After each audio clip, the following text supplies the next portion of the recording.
Good evening guys, मैं ब्रेश Kumar HBS academy माध्यम से मेरे प्रिय दोस्तों NCERT क्लास 6 ज्योग्राफी का अध्ययन करा रहे हैं। और आज हमारा 5 चैप्टर है जो पृथ्वी के परमंडल, जो पृथ्वी के जो प्रमुख परमंडल हैं।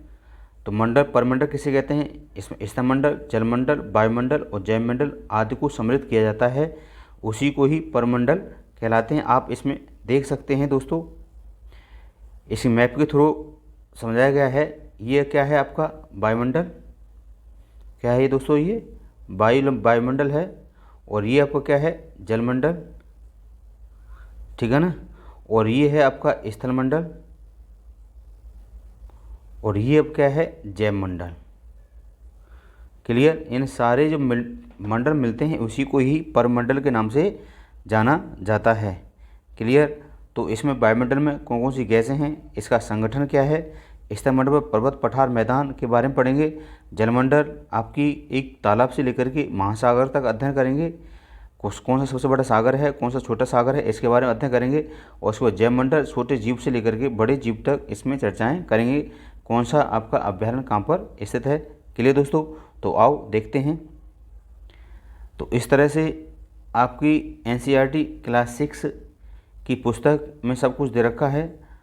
तो हम जानते हैं स्टार्टिंग से पृथ्वी के जो प्रमुख परमंडल हैं उसके बारे में अध्ययन करते हैं।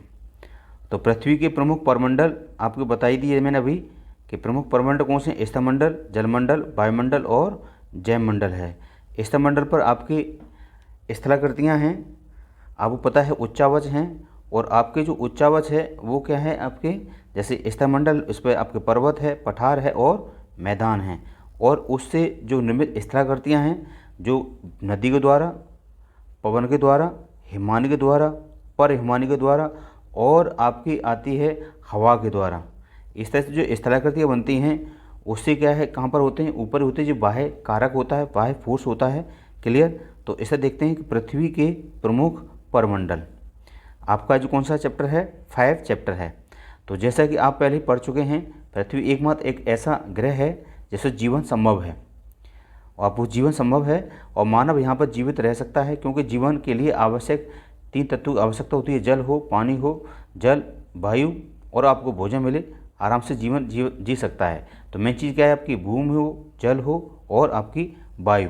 पृथ्वी मौजूद है और पृथ्वी की सतह एक ऐसी है जिसके पर्यावरण के 3 महत्वपूर्ण घटक आपस में मिलते हैं और तथा एक दूसरे को प्रभावित भी करते हैं। पृथ्वी एक ठोस भाग जिस पर हम रहते हैं उसे क्या कहते हैं? भूमंडल कहा जाता है। जैसा कि आप पढ़ते जानते हो, स्याल सीमा निफे के बारे में हम चर्चा की थी नेक्स्ट वीडियो में। तो वायुमंडल में उसको वायुमंडल किसे कहते हैं? जो कि आपको विभिन्न प्रकार की गैसों और धूलकण तथा जलवाष्प से घिरे हुए एक आवरण होता है, उसी को ही वायुमंडल कहा जाता है। इसमें विभिन्न प्रकार की गैसें होती हैं, जैसे ऑक्सीजन, नाइट्रोजन, कार्बन डाइऑक्साइड आदि हैं। जलमंडल जो जल से एक घिरा हुआ भाग, पृथ्वी का 3/4 भाग, उसको क्या है? जलमंडल कहलाते हैं। इसमें जल जो होता है आपका बर्फ़ का, जल का, जलवाष्प आदि सम्मिलित होता है। जीवमंडल एक सीमित क्षेत्र है जहाँ स्थल, जल और हवा एक साथ मिलते हैं, वहीं सभी प्रकार के जीव पाए जाते हैं। क्लियर?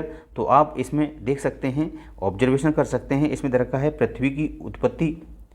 तो ग्रीक भाषा की लिथास का अर्थ है पत्थर, एटमॉस का अर्थ है बाष्प, ह्यूडर का अर्थ है जल, तो बायोस का अर्थ है जीवन। क्या इससे समझ सकते हो पृथ्वी का कैसे अध्ययन हुआ है? एक क्या है, सारे शाब्दिक अर्थ दे रखे हैं हम। क्लियर? तो भूमंडल किसे कहते हैं? लिथोस्फीयर किसे कहते हैं? तो पृथ्वी का एक कोई ठोस है, सॉलिड कोई भाग है, इसको को ही क्या किसे कहलाते हैं? भूमंडल कहा जाता है। यह भूपर्पटी सरफेस, क्रस्ट, चट्टानों तथा मिट्टी की पतली परतों से बना होता है, जिसमें जीवों के लिए एक पोषक तत्व पाए जाते हैं। जो पृथ्वी की जो सतह हैं 2 मुख्य भागों में बांटा जा सकता है। जो आपकी बड़े स्थलीय भूभाग हैं उसको महाद्वीपों के नाम से, और इसको क्या जलाशयों से घिरा होता है उसे महासागरीय बेसिनों के नाम से जाना जाता है। विश्व में सभी महासागर आपस में एक दूसरे से क्या है? लिंक होते हैं, जुड़े होते हैं। विश्व में मानचित्र को आप देख सकते हैं, जो स्थलीय भूभाग है वो एक दूसरे से आपस में जुड़े हुए हैं। समुद्र जल का तल सभी जगह समान होता है, स्थल की ऊंचाई समुद्र तल से मापी जाती है शून्य माना जाता है। ये ध्यान रखना है आपको, यानी समुद्र का जो जल होता है सभी जगह का होता है, समान होता है। स्थल की ऊंचाई को समुद्र तल से ही क्या है उसको मापा जाता है, जिसे हम शून्य मान लेते हैं। तो आप इसमें एक मैप है, इसमें आप देख सकते हैं, ये आपका एक मैप है, इसमें सारी चीज़ दे रखी हैं। तो ये इसमें देख सकते हैं, ये आपका क्या है दक्षिणी अमेरिका है, और ये आपकी कौन सी उत्तरी अमेरिका है, और ये आपका ग्रीनलैंड है, और यहाँ पर एक आइसलैंड है, और ये आपको दिखाया गया ये क्या है आपका यूरोप, और ये वाला क्षेत्र है आपका क्या अफ्रीका महाद्वीप, और ये पूरा है आपका एशिया महाद्वीप। ठीक है, एशिया महाद्वीप सारा ये आता है, और ये आपका है ऑस्ट्रेलिया। क्लियर दोस्तों। और इसके बाद है आपका अंटार्कटिका, ये वाला क्षेत्र। तो इस तरह से 7 महाद्वीप हैं, और सबसे जो बड़ा महाद्वीप है वो कौन सा एशिया महाद्वीप है। क्लियर। और सबसे छोटा महाद्वीप है ऑस्ट्रेलिया महाद्वीप है। सबसे बड़ा द्वीप है, सबसे बड़ा जो द्वीप है वो कौन सा है ग्रीनलैंड द्वीप है। क्लियर। तो एशिया महाद्वीप में सबसे बड़ा द्वीप है वो आपका बोर्निया है। क्लियर। तो इस तरह से दे रखा है। तो हिंद महासागर का सबसे बड़ा द्वीप आपको बताना है कौन सा है, तो कौन सा है मेडागास्कर है। Clear friends. इस तरह से ये सारी चीज़ें हैं, यहाँ पर आप आसानी से देख सकते हैं। और यहाँ पर बताया गया है जो आपका ये क्या है, ये इस तरह से रेड रेड दिखाया है, ये क्या है पर्वत श्रृंखला है। ये है आपकी एंडीज, रॉकीज, अपलेशियन पर्वत, एटलस पर्वत, ड्रेकिंसबर्ग, और यहाँ पर क्या है आप आल्प्स पर्वत, और ये हिमालय पर्वत, यूराल पर्वत, और ये है आपका ग्रेट डिवाइडिंग रेंज है। और छोटे छोटे यहाँ पर पेनाइज, पेनीज ढेर सारे हैं, एल्ब्रूस, जैग्रोस, पोंटे टारस हैं, और यहाँ पर सारी ये पर्वत दे रख श्रृंखलाएँ दे रखी हैं। Clear friends. तो पाकिस्तान में आप देख सकते हैं यहाँ पर किरथर सुलेमान भी हैं, इस तरह से यहाँ पर्वत श्रृंखलाएँ दे रखी हैं। तो नेक्स्ट देखते हैं इसमें मैप आपका ये कौन सा है, ये पैसिफिक ओशन है, ये अटलांटिक ओशियन है, और ये हिंदी ओशियन है, और ये आपका कौन सा पैसिफिक ओशन ईस्ट वाला। तो इस तरह से ये यहाँ पर एक चीज़ और आपको समझनी है जो काफ़ी इम्पोर्टेंट है कि ये हिंद महासागर है, यानी हिंद महासागर भारत के नाम पर पड़ा है। यानी पूछा गया है ऐसा कौन सा सागर है जो कि किसी देश के नाम पड़ा है, तो हिंद ओशियन है। क्लियर दोस्तों। तो आपको ये विशेष करके ध्यान देना है।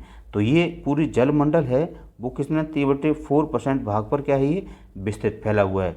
और जल मंडल है आप देखें तो 71% पर क्या है जल वाटर बॉडी है, और इसके बाद आपका जो लिथोस्फीयर है वो 29% पर है, क्या है आपका लिथोस्फीयर है, और हाइड्रोस्फीयर कितने पर है 71% पर है। क्लियर। तो इस तरह से ये सारी चीज़ हैं आप देख सकते हैं, इसमें सारी चीज़ मैंने सबको बता दिया है। और ये आप देख सकते हैं ये कौन सा आर्कटिक महासागर है, और ये अंटार्कटिका है। क्लियर। ये दक्षिणी महासागर। क्लियर। तो इस तरह से ये सारी चीज़ें पूछी जाती हैं, तो आप लोग समझ चुके होंगे। क्लियर। आगे देखते हैं कि यहाँ पर विश्व का सबसे जो ऊंचा शिखर है वो माउंट एवरेस्ट है, जो 8,848 मीटर ऊंचा है। तो सबसे ऊंचा जो पर्वत है वो कहाँ है, कौन सा है, माउंट एवरेस्ट है। और माउंट एवरेस्ट है वो आपका कहाँ पर है, नेपाल में है। जिस तरह से आपका इंडिया वाला क्षेत्र है इस तरह से आप देख सकते हैं, और ये वाला क्षेत्र है कौन सा, नेपाल का। और यहाँ पर है कौन सा आपका माउंट एवरेस्ट है, कौन सा है, माउंट एवरेस्ट है। इसकी ऊंचाई है वो है आपकी 8,848, लेकिन इसमें कुछ किताब मिलेगी आपको 8,850 मीटर है। क्लियर। तो इस तरह से है, ये कहाँ पर है, एशिया महाद्वीप में फैला हुआ है। तो विश्व की सबसे ऊंची चोटी किस महाद्वीप पर स्थित है, तो एशिया महाद्वीप पर स्थित है। यहीं पर देख लेते हैं एक आपका जो मैरियाना ट्रेंच है, तो मैरियाना गर्त है वो फिलीपींस के पूर्व में स्थित है, वो आपका 11,023 यानी 11,000 आपका 23 मीटर क्या है ये गहरा है। क्लियर। तो इस तरह से ये सारी चीज़ें हैं ये आपको दे रखी हैं। तो इसमें देखते हैं 8,848 मीटर क्या ऊंचा है। विश्व का सबसे गहरा प्रशांत महासागर का मैरियाना गर्त है जिसकी 11,022 मीटर है। क्या आपने कभी कल्पना की है समुद्री गहराई पृथ्वी के सबसे ऊंचे भाग इतनी अधिक भी हो सकती है। क्लियर। तो आप देख सकते हैं, तो ये इसे माउंट एवरेस्ट पर पहले ही यात्रा करने वाला कौन सा था, तो आप इसमें सिस्टर बता रही हैं कि न्यूजीलैंड के एक एडमंड हिलेरी, भारत के तेंजिंग नोर्गे शेरपा 29 मई 1953 को पृथ्वी के सबसे ऊंचे शिखर माउंट एवरेस्ट पर चढ़ने वाला पहला व्यक्ति था, जो कि जापान के जुको यानी कि जापान का जो था आपका वो कौन था, आपका जुको था। और यहाँ पर क्या है, एक महिला थी 16 मई 1974 को एवरेस्ट के कदम रखा।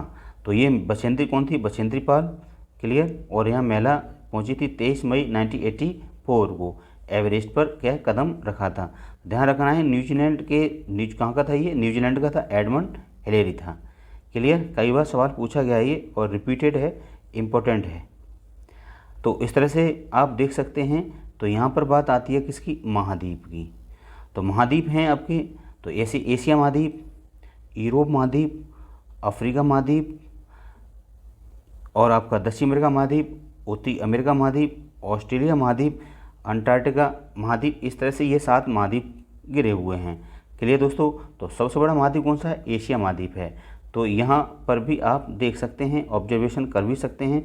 तो पृथ्वी सतह पर, पृथ्वी पर कितने हैं, 7 महाद्वीप हैं और इसमें जल राशि द्वारा इसे घिरे हुए होते हैं। तो पहला कौन सा, एशिया महाद्वीप, दूसरा है आपका यूरोप, तीसरा है अफ्रीका, फिर उत्तरी अमेरिका, फिर आपके दक्षिण अमेरिका, ऑस्ट्रेलिया, अंटार्कटिका। क्लियर। इस तरह से ये हमारे ग्लोब पर क्या है, शो किया गया है, रिप्रेजेंट किया गया है। एशिया महाद्वीप जो है सबसे बड़ा महाद्वीप है। यह पृथ्वी के कुल क्षेत्रफल का 1/3 भाग में क्या है, ये विस्तृत है, फैला हुआ है, स्प्रेडिंग है। और यहाँ पर क्या है, कर्क रेखा इस महाद्वीप से होकर गुजरती है। एशिया के पश्चिम में यूराल पर्वत है और यहाँ पर क्या है, यूरोप को और एशिया को ये अलग भी करता है। क्लियर दोस्तों। इसको हम यूरोप प्लस एशिया को हम इसे यूरेशिया के नाम से भी जाना जाता है। क्लियर। तो जनरली बातें हैं, आपको ये विशेष करके ध्यान रखनी है। क्लियर। तो यहाँ पर देखते हैं यूरोप एशिया से सबसे छोटा है, यानी एशिया से सबसे छोटा है और यह महाद्वीप एशिया के पश्चिम में स्थित है और ये आर्कटिक वृत्त से गुजरता है। इस 3 तरफ से क्या है, जल से घिरा हुआ है। क्लियर। ऊपर आर्कटिक महासागर है, इधर आपका कौन सा है, अटलांटिक, और इधर आपके कौन सा है, मेडिटेरियन ओशन है। क्लियर। कौन सा है, मेडिटेरियन ओशन से घिरा हुआ है और ये 3 तरफ से जल से घिरा हुआ है। इस मानचित्र को आप आसानी से देखें और आप लोग ऑब्जर्वेशन करें। क्लियर। तो इस तरह से आपका होगा। फिर आता है अफ्रीका महाद्वीप। अफ्रीका महाद्वीप के शिखर दूसरा सबसे बड़ा महाद्वीप है, जो इसके बीच से होकर 3 रेखाएं गुजरती हैं। कौन कौन सी आपकी है, पहली है आपकी कर्क रेखा और दूसरी आपकी कौन सी है, मकर रेखा, और तीसरी कौन सी है आपकी, विषुवत रेखा, और एक है आपकी मकर रेखा। ठीक है ना, कौन सी है, मकर रेखा। जिस तरह से ये अफ्रीका महाद्वीप है, तो यहाँ से कौन सी आएगी आपकी विषुवत रेखा 0, और ये कौन सी है आपकी मकर रेखा 23.5, और ये कौन सी है रेखा आपकी, कर्क रेखा है, ये आपकी है 23.5 नॉर्थ, और ये कौन सी है, साउथ। क्लियर। तो ये तीनों रेखाएं गुजरती हैं। एक ऐसा महाद्वीप है कौन सा, वो है आपका अफ्रीका महाद्वीप से होकर के गुजरती है। क्लियर। तो आपको विशेषकर ध्यान रखना है। और ये सारी इस तरह से यहाँ पर पाया जाता है, इसलिए यहाँ पर सबसे अधिक जो अफ्रीका महाद्वीप है, और इस अफ्रीका महाद्वीप में सबसे अधिक साधन हैं वो किसके हैं, एनर्जी के साधन हैं। यहाँ पर किसका साधन है सबसे ज़्यादा, एनर्जी का, यानी ऊर्जा का साधन है। ये आपको विशेष करके ध्यान रखना है। क्लियर। और ये यहाँ पर आपको पता ही है, ये कौन सा है, कांगो बेसिन है, कौन सा, कांगो बेसिन, और ये सवाना का क्षेत्र है। फिर यहाँ पर आपको पता ही है कालाहारी मरुस्थल, और ये सबसे विश्व का सबसे बड़ा मरुस्थल कौन सा, आपका सहारा का मरुस्थल फैला हुआ है, सब लोग आप जानते हैं। फिर नेक्स्ट देखते हैं यहाँ पर, इस तरह से ये सारा चीज़ है, सारा मरुस्थल कहाँ पर है ये मैंने आपको सब बता दिया है। और इस तरह से ये एक तरफ किससे घिरा हुआ है, आपको पता है ये अफ्रीका महाद्वीप है। इस तरह से इसे देख सकते हैं। तो यहाँ पर कौन सा है, मेडिटेरियन ओशन है, मेडिटेरियन ओशियन, और ये यहाँ पर कौन सा है, साउथ अटलांटिक ओशियन, और यहाँ पर क्या है, हिंद ओशियन है। क्लियर। और ये कौन सा है आपका, रेड सी है, कौन सा है आपका, रेड सी, और ये आपकी स्वेज नहर है। तो आपका 17 नवंबर 1918 आपका 69 में क्या है ये तैयार हुई, और किसने, मिस्र के अधिकार में थी, अब आ गई है। इस तरह से ये सारी चीज़ें हैं। क्लियर। तो ये सारा दे रखा है, इसमें आप लोग पढ़ सकते हैं। तो यहाँ अफ्रीका की सारी चीज़ें हैं, तो मैंने आपको बता दिया है। तो इसके बाद आता उत्तरी अमेरिका। उत्तरी अमेरिका विश्व का तीसरा सबसे बड़ा महाद्वीप है, और दक्षिण अमेरिका एक सक्रिय स्थल क्षेत्र में फैला हुआ है। क्लियर। तो इस तरह से यहाँ पर ये 3 तरफ से सागर से घिरा हुआ है, तो यहाँ पर आप आसानी से देख सकते हो। तो ये दे रखा है आपका, ये आपका क्या है, उत्तरी अमेरिका, और ये आपकी दक्षिण अमेरिका, और ये आपका प्यारा सा भारत, सुंदर सा भारत, और भारत के मध्य श्रीलंका, और ये आपके पाक जल संधि भी स्थित है। क्लियर। तो यहाँ पर स्थल एक सकरा भाग होता है जो दो बड़े स्थलीय भागों को एक दूसरे से जोड़ता है। तो जल संधि है, ये क्या है, स्थल संधि है। और स्थल संधि से ही इसको एक देश आपका कौन सा है, उत्तरी अमेरिका और ये दक्षिण अमेरिका को स्थल संधि से इसको जोड़ा जाता है, कनेक्ट किया जाता है। क्लियर। ये सवाल पूछा गया है कई बार, टेट, सुपर टेट और आपके इस सब में आते हैं क्वेश्चन। तो दक्षिण अमेरिका का एक अधिकांश भाग दक्षिण गोलार्ध में स्थित है। इसके पूर्व में पश्चिम में दो हिंद महासागर हैं। इधर कौन सा है आपको पता है, कौन सा है, पैसिफिक ओशन है, और इधर कौन सा है, अटलांटिक ओशियन है। क्लियर। और ये आपको पता है मैक्सिको खाड़ी, कैरिबियन सागर भी स्थित है। ये काफ़ी क्वेश्चन पूछा गया है। क्लियर। तो यहाँ प्लेट भी हैं ढेर सारी, कोकोस प्लेट कहाँ पर है, नजका प्लेट कहाँ पर है, तो ये आपको विशेष करके यहाँ पर देखना है। क्लियर। तो ये सारा यहाँ पर ये पर्वत है, आपको पता ही है, ये कौन सा, एंडीज पर्वत है। और इधर देखेंगे तो ये आपको कौन सा है, ये रॉकी पर्वत है। क्लियर। और ये मध्य अमेरिका है, और ये दक्षिण अमेरिका है, और ये उत्तरी अमेरिका है। ठीक है ना। अब आता है ऑस्ट्रेलिया, विश्व का सबसे छोटा महाद्वीप जो पूरी तरह से दक्षिणी गोलार्ध में स्थित है। विशेष का ध्यान देना है। और यह चारों तरफ से महासागरों और समुद्रों से घिरा हुआ है, जिसे द्वीपीय महाद्वीप भी कहा जाता है। क्या कहते हैं इसे, द्वीपीय महाद्वीप भी कहा जाता है, जो द्वीपों से घिरा हुआ है। अंटार्कटिका क्या है, बड़ा महाद्वीप है, और यहाँ दक्षिण गोलार्ध में स्थित है। और दक्षिण ध्रुव इसके महाद्वीप के स्थित है। और यहाँ पर क्या है, दक्षिण ध्रुव की स्थिति इसीलिए यह हमेशा मोटी बर्फ से परतों से ढका हुआ रहता है, और इस प्रकार से मानव निवास नहीं है, क्योंकि बहुत से देशों में शोध केंद्र स्थित हैं यहाँ पर। तो भारत के 2-3 क्या है, सेंटर स्थित हैं, आपका दक्षिण गंगोत्री और मैत्री भी है। ठीक है ना। तो हमारा होता है कंप्लीट स्थलमंडल। अब बात आती है किसकी, जलमंडल की। किसकी आएगी बात, जलमंडल। तो ये जलमंडल है, इसके बारे में चर्चा करते हैं कि हमारा इस तरह से एक हमने देखा चार्ट पर, और ये इस तरह से 1/3 यानी कि 3/4 पर क्या है आपका जल बॉडी है, और बचा हुआ आपका क्या है 21% पर क्या है आपका स्थल है। इस तरह से तो सबसे 71% पर क्या है आपका जलमंडल है, और 29% पर स्थल मंडल पाया जाता है। तो आप इसमें देख सकते हो। तो यहाँ पर दे रखा है जो महासागर है 97.2, और यहाँ पर आपका पीने योग्य पानी है वो आपका दे रखा है 0.03% है। ये विशेष देना है, पानी पीने योग्य केवल यही है 0.03 जो पीने योग्य अलवड़ी जल है। ये काफ़ी सवाल पूछा गया है, तो आपको विशेष ध्यान रखना है। क्लियर। तो ये है। और यहाँ पर देखा हिम चादरों की भूगर्भ में सांस्कृतिक जल है, ये फैला हुआ है। ठीक है। तो ये इस तरह के कितने फैला हुआ, ये आपको ध्यान रखना है, 2.77 में फैला हुआ है। क्लियर। तो इस तरह से ये सारी जल बॉडी है, इस तरह से ये सब दे रखा है। मैंने अभी आपको इसके बारे में चर्चाएं की थी। तो आप ये मैप बनाना सीखें, तो इस तरह से देखें, आपको नॉर्थ अमेरिका, साउथ अमेरिका, इस तरह से ये तुलना करें, और ये सारी चीज़ इसमें रिप्रेजेंट की गई हैं। फिर आता है महासागर। महासागर आपको पता ही है, आपके जो महासागर हैं, तो यहाँ महासागर जल से 3/4% पर फैला हुआ है। और महासागर एक जल हमेशा गतिशील है, मूवमेंट करता है, जिसमें तरंग हैं, करंट है, टाइड है, और इसमें महासागरीय धाराएं हैं, करंट चलती हैं, ओशियन करंट हैं, महासागरीय जल है यानी ओशियन वाटर है। 3 रूप से 3 गतियाँ करता है। ठीक है ना। तो तरंगें, ज्वार भाटा और महासागरीय धाराएं। क्लियर। तो बड़े छोटे आकार के आधार पर 5 महासागरों को डिवाइडेशन किया जाता है, प्रशांत महासागर, अटलांटिक महासागर, हिंद महासागर, और दक्षिणी महासागर, और आर्कटिक महासागर। क्लियर। तो आप लोग इस तरह से देख सकते हैं। तो इसके बाद आता है आपका ये लिखा है चतुर्दित तटरेखा है, डरबन दे रखा है, और बेलफास्ट है। तो प्रशांत महासागर सबसे बड़ा महासागर है, यह पृथ्वी के 1/3 भाग पर फैला हुआ है, और पृथ्वी का सबसे गहरा एवं मैरियाना गर्त प्रशांत महासागर में ही स्थित है। और प्रशांत महासागर लगभग वृत्ताकार है, और एशिया, ऑस्ट्रेलिया और उत्तरी और एवं दक्षिणी अमेरिका और इसके चारों ओर स्थित चित्र आप 5.1 में इसको देख सकते हो, इसे दे रखा है। और अटलांटिक महासागर है वो आपको क्या है, इसकी जो एक छोर से दूसरे छोर तक एक अंग्रेजी भाषा के एस आकृति में रिप्रेजेंट करता है, ये एस आकृति में फैला हुआ है। ठीक है ना। तो इस तरह से आपका उत्तरी अमेरिका, दक्षिण अमेरिका, पूर्वी किनारे यूरोप और अफ्रीका, अटलांटिक महासागर कि यहाँ पर दंत्रित है, यह अनियमित दंत्रित तटरेखा प्राकृतिक पोताश्रय पत्थरों के लिए आदर्श स्थितियाँ हैं। जो ज़्यादातर जो पोर्ट्स मिलते हैं वो नेचुरल हैं। क्लियर। तो हिंद महासागर एक ऐसी महासागर है जिसका नाम देश के नाम पर पड़ा है। कई बार पूछा गया सवाल ये।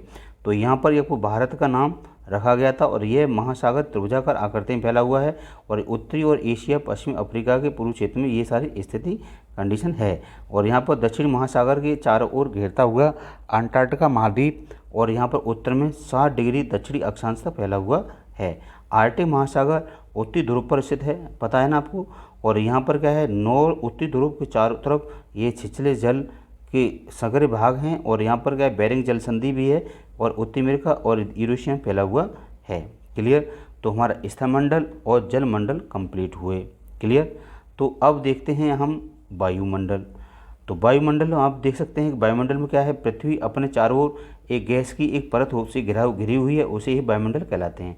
यानी हमारी पृथ्वी है चारों तरफ किससे, एक गैस की आवरण से घिरी होती है, जिसमें क्या है, ऑक्सीजन होती है, नाइट्रोजन होती है, आर्गन होता है और इस हीलियम हाइड्रोजन वगैरह वगैरह होती हैं। उसी के ही जल के गैसीय आवरण को वायुमंडल कहा जाता है। वायु की यहाँ पतली परत होती है, ग्रह का सबसे महत्वपूर्ण अटूट भाग होता है।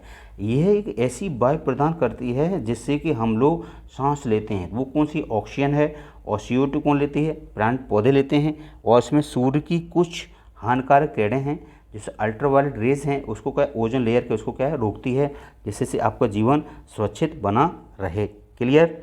तो नेक्स्ट देखते हैं वायुमंडल 1600 किलोमीटर ऊंचाई तक, यानी कि 1600 किलोमीटर की ऊंचाई तक फैला हुआ है। वायुमंडल को इसके घटकों तापमान और इसके आधार पर 5 परतों में इसे डिवाइडेशन किया जाता है। इट इज़ वेरी इंपॉर्टेंट है ऑल कंपटीशन के लिए, जैसे क्षोमंडल, समता मंडल, मध्यमंडल, आयनमंडल और बहिर्मंडल, ट्रोपोस्फीयर, स्ट्रेटोस्फीयर, मेसोस्फीयर और इसके बाद आयनोस्फीयर और एक्सोस्फीयर।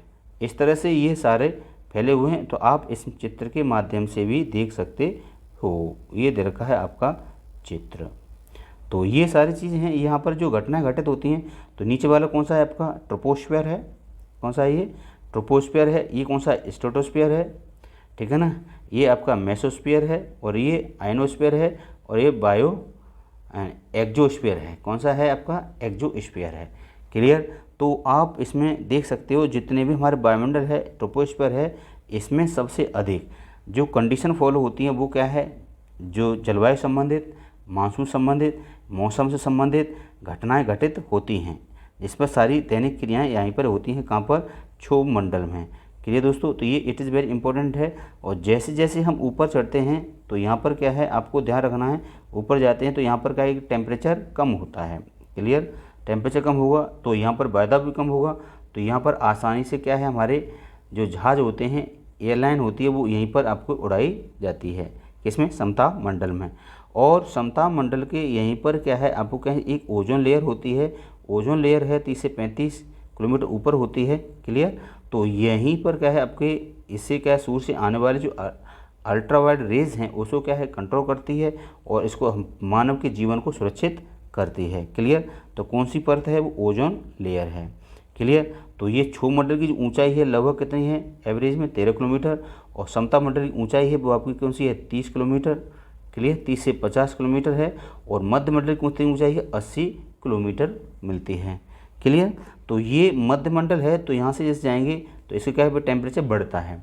जब टेम्परेचर बढ़ता है, क्यों टेम्परेचर बढ़ता है, क्योंकि वहाँ पर उल्कापिंड टूटते हैं और ढेर सारी यहाँ पर क्या है, एक मौसमी क्या कहते हैं, ऊपर से आने वाली जो गैसेज होती हैं वो यहाँ से रिफ्लेक्ट होती हैं, इसलिए क्या यहाँ पर टेम्परेचर बढ़ जाता है। दूसरी बात क्या है, यहाँ सैटेलाइट वगैरह और भी लॉन्च होती हैं, यहाँ पर सारी स्थित हैं। फिर नेक्स्ट देखेंगे इसमें आयनोस्फीयर।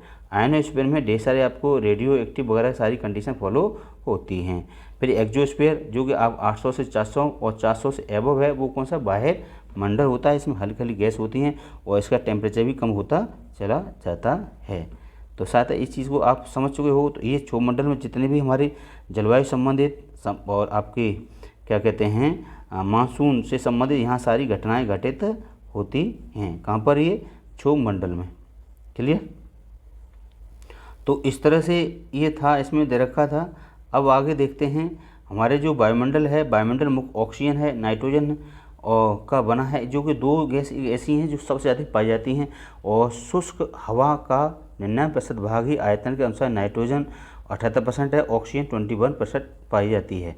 जैसे कार्बन डाइऑक्साइड, आर्गन की मात्रा 1% है, ऑक्सीजन सांस लेने के लिए आवश्यक है, जबकि नाइट्रोजन प्राणियों की वृद्धि के लिए आवश्यक होती है। कार्बन डाइऑक्साइड यद्यपि बहुत कम मात्रा में पाई जाती है और लेकिन यह पृथ्वी के द्वारा जो छोड़ी गई ऊष्मा को अवशोषित करती है, जिससे पृथ्वी गर्म रहती है और इससे पता चलता है कि पौधे में वृद्धि के लिए यह आवश्यक भी होती है। ऊंचाई के साथ वायुमंडल में घनत्व में भिन्नता आती है। क्लियर। तो जैसे जैसे हम ऊपर जाते हैं तो उसमें क्या है, ऑक्सीजन भी कम होती चली जाती है। घनत्व समुद्र तल से सबसे अधिक होता है, ठीक है ना, समुद्र तल पर सबसे अधिक होता है। क्लियर। फिर यहाँ देखेंगे, यहाँ पर जैसे जैसे हम ऊपर जाएंगे तो यहाँ पर क्या है, आपका तेजी के साथ घटता जाता है। और आप जानते हैं कि यहाँ पर जो पर्वतारोही होते हैं उनके पास क्या, हवा के घनत्व की कमी करने के कारण ही ये सांस लेने में कठिनाइयाँ होती हैं। और इसके बाद आपको पता है कि ऊंचाई पर सांस लेने के लिए उन्हें अपने साथ ऑक्सीजन सिलेंडर ले जाना पड़ता है, जिससे कि उनको कोई प्रॉब्लम ना हो। तो ये आपको स्थलमंडल, जलमंडल, वायुमंडल और जैव मंडल से संबंधित एक चित्र दे रखा है, जो मैं आपको थंबनेल के रूप में इसको प्रयोग करूँगा। ठीक है दोस्तों। तो इसके बारे में आपको, जिसमें हम तापमान घटता जाता है और वायुमंडल पृथ्वी के जो दबाव डालता है वो एक स्थान से दूसरे स्थान तक अलग अलग होता है। इस तरह से सारा था, आप देख सकते हैं। तो हवाएं हमेशा उच्च वायुदाब से निम्न वायुदाब की ओर क्या है, मूव करती हैं, उसे ही पवन कहा जाता है, हवा कहते हैं, बयार कहते हैं। अब आया जीव मंडल। जीव मंडल, स्थलमंडल, जलमंडल, हवा के बीच एक सीमित भाग होता है और वहाँ पर एक क्या है, जीवन मौजूद है। और जीवों की बहुत सी प्रजातियाँ हैं, जो कि सूक्ष्म जीवों और बैक्टीरियाओं से लेकर के इन्हें स्तनधारियों आकार में पाई जाती हैं। मनुष्य सहित सभी प्राणी, यानी कि आपके जो मनुष्य हैं, मनुष्य सहित सभी प्राणियों में ये सारी चीज़ आवश्यक होती हैं। जंतु जगत एवं पादप जगत विभक्त किया जाता है। पृथ्वी के ये तीनों परमंडल आपस में पारस्परिक क्रिया करते हैं और एक दूसरे को किसी न किसी रूप में प्रभावित करते हैं। उदाहरण के लिए लकड़ी और खेतों के लिए वन को काटा जाए तो इससे डलुआ भाग भी मिट्टी का कटाव तेजी से होने से लगता है। इस प्रकार प्राकृतिक आपदाएं, भूकंप, पृथ्वी की सतह परिवर्तन हो जाता है। हाल ही में आपने सुना होगा, सुनामी भी जो आई थी अंडमान निकोबार में 26 दिसंबर सन 2004 में। तो क्या हुआ था, अंडमान निकोबार का एक इंदिरा पॉइंट था, ठीक है ना, वो आपको क्या है, जलमग्न हो गया। यहाँ पर क्या मानव विहीन हो गया। उद्योग, तापीय और विद्युत संयंत्र, गाड़ियों, औसत जो होती है वायु प्रदूषित होती है। कार्बन डाइऑक्साइड की मात्रा दिन प्रतिदिन बढ़ती जा रही है, जिससे पेरिस सम्मेलन, ढेर सारे सम्मेलन हुए हैं और रियो डी जेनेरो सम्मेलन हुआ, मॉन्ट्रियल प्रोटोकॉल, आपका ओजोन संबंधित क्या है, एक ढेर सारी समिट की गई हैं। तो आप लोग समझ सकते हो। तो ये टॉपिक यहाँ पर हमारा कंप्लीट होता है। इससे संबंधित कुछ क्वेश्चन हैं, आप देख सकते हैं। तो मेरे प्रिय दोस्तों, ये क्वेश्चन आपके लिए काफ़ी इम्पोर्टेंट हैं, क्योंकि आपको जब चैप्टर कंप्लीट होता है तो इससे पता चलता है कि छात्रों को कितना तैयार हुआ। तो आओ चलते हैं, let's go about discuss main important question. Like first question है, पृथ्वी के 4 प्रमुख परमंडल कौन से हैं। तो नंबर कौन सा है, स्थलमंडल, दूसरा है आपका जलमंडल, तीसरा है आपका वायुमंडल, फिर आपका चौथा है आपका जैव मंडल। क्लियर। पृथ्वी के प्रमुख महाद्वीपों का नाम बताओ। तो आपका एशिया महाद्वीप, यूरोप महाद्वीप, उत्तरी अमेरिका महाद्वीप, ऑस्ट्रेलिया महाद्वीप, दक्षिण अमेरिका महाद्वीप, अफ्रीका महाद्वीप, अंटार्कटिका महाद्वीप, और ये इस तरह से आपके सारे महाद्वीप हैं। क्लियर। तो इस तरह ये दे रखे हैं। यहाँ पर कौन सा पर्वत श्रृंखला, इसमें दे रखा है 2 महाद्वीपों के नाम लिखिए जो पूरी तरह से दक्षिणी गोलार्ध में स्थित हैं। पूरी तरह से दक्षिण गोलार्ध में आपका एक तो ऑस्ट्रेलिया है और एक दक्षिण अमेरिका है, ठीक है ना। तो इस तरह से ये सारी चीज़ें हैं, आपको विशेष करके ध्यान रखनी हैं। तो यहाँ पर है आपका पृथ्वी जगह वायुमंडल की विभिन्न परतों के नाम बताओ। तो मैंने अभी बताया था, आपका है क्षोमंडल, समता मंडल, मध्यमंडल, आयनमंडल और बाह्य मंडल। पृथ्वी को नीला ग्रह क्यों कहते हैं, कि पृथ्वी पर अब 4% भाग पर क्या है, जल से घिरा हुआ है। उत्तरी गोलार्ध में स्थलीय गोलार्ध क्यों कहा जाता है, उत्तरी गोलार्ध को स्थलीय गोलार्ध क्योंकि सबसे अधिक क्या है, स्थल पाए जाते हैं। 68.8% पर ही लगभग जल बॉडी है और सबसे ज़्यादा जल बॉडी कहाँ पर है, आपकी साउथ में स्थित है। जीवित प्राणियों के लिए जीवमंडल क्यों आवश्यक है, जीवित प्राणियों के लिए ऑक्सीजन और आपका क्या कहते हैं, भूमि और जल आवश्यक होता है। जीवमंडल इसमें कहलाते हैं, साथ जीवों का जीवन क्या है, निर्भर होता है इन चीज कंडीशन पर। फिर अब देखते हैं, इसमें मल्टीपल चॉइस हैं कुछ, कौन सी पर्वत श्रृंखला एशिया यूरोप को अलग करती है? एशिया और यूरोप को करेगी वो कौन सी है? यूराल पर्वत है। कौन सा है आपका? यूराल पर्वत है। उत्तरी अमेरिका और दक्षिण अमेरिका में सबसे जो कौन सा ये जोड़ता है, तो आपको पता ही है, वेरी वेरी इंपॉर्टेंट है, जल संधि, यानी कि ये नहीं, आपका स्थल मंडल है। क्लियर? कौन सा है आपका? स्थल संधि है। कौन सी? यानी कि आपकी है स्थल संधि, यानी कि आपकी ये है स्थल संधि। वायुमंडल में किस गैस का प्रतिशत सबसे अधिक है? तो नाइट्रोजन। पृथ्वी का कौन सा भाग ठोस चट्टानों से बना है? वो आपका है थलमंडल। सबसे बड़ा महाद्वीप कौन सा है? तो वो है आपका एशिया महाद्वीप। क्लियर? कुछ इसमें क्या है आपकी फिल इन द ब्लैंक हैं, इसको आपको फिल करने हैं।